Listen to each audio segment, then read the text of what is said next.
Yeah. And we back. HWLRADIO.COM, baby. Y'all in tune with the best. It's DJ Khaled. No, but today we're going to be getting into this number one thing that's going around right now, and that's how James Harden, Kevin Durant, and the Brooklyn Nets is playing. But that's not number one. That's what everybody thinks is number one. I'm about to break this down for you here in a second. Here in a few. I want everything down. I want everything quiet. Everybody quiet. Alright, that's enough. Yeah, that's enough. Yeah. Alright, now, that's not number one. Like I was saying before, and if you didn't hear me clear, I said the number one thing that's going around right now is Kevin Durant and James Harden, how well they are playing. But that's not number one, because what is number one is they doing that against everybody else, but they ain't doing that against LeBron. What y'all need to understand is LeBron James' game IQ is so serious that when he plays against you, he has deep defensive memory to where he could tell somebody, and all he needs is somebody that can listen. Everybody in the NBA is an all-star, is a superstar.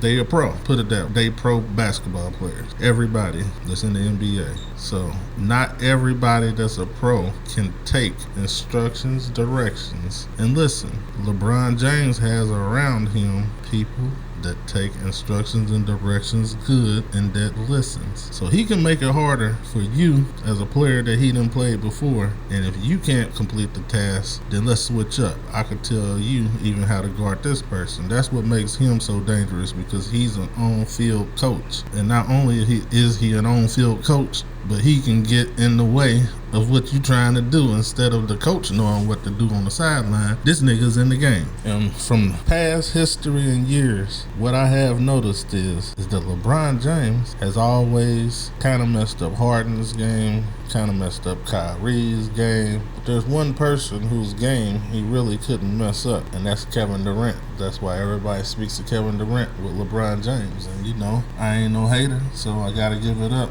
Like, Kevin Durant is the only piece that he has not figured out. But when he went up against him, he was on a juggernaut team. So this would be a real good and serious game series right here that the world would definitely want to see. I'm sure y'all want to see this.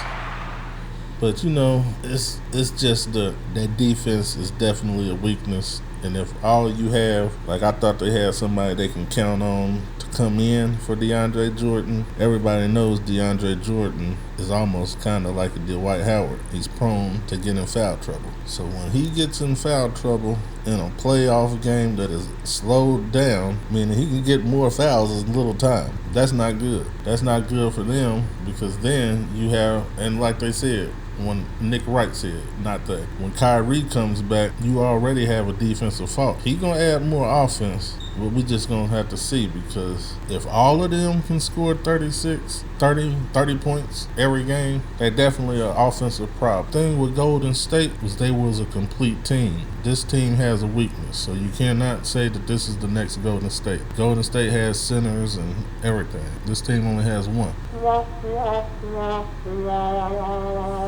So, I don't want to hear nothing. I don't want to hear nobody's mouth talking about my dang on Lakers, because I can tell you one thing. LeBron's in Kyrie's head. LeBron is in Harden's head. And in a weird little way, he's also in Kevin Durant's head. But at the same time, Kevin Durant knows how to overcome him being in his head and show up. The other two don't. We will see come playoff time, will these weaknesses see it, because a lot of people didn't understand the weaknesses that I knew about the LA Clippers. They didn't. I was telling y'all that it was going to come out when games get more serious, when there's more on the line, and when the game is really slowed down.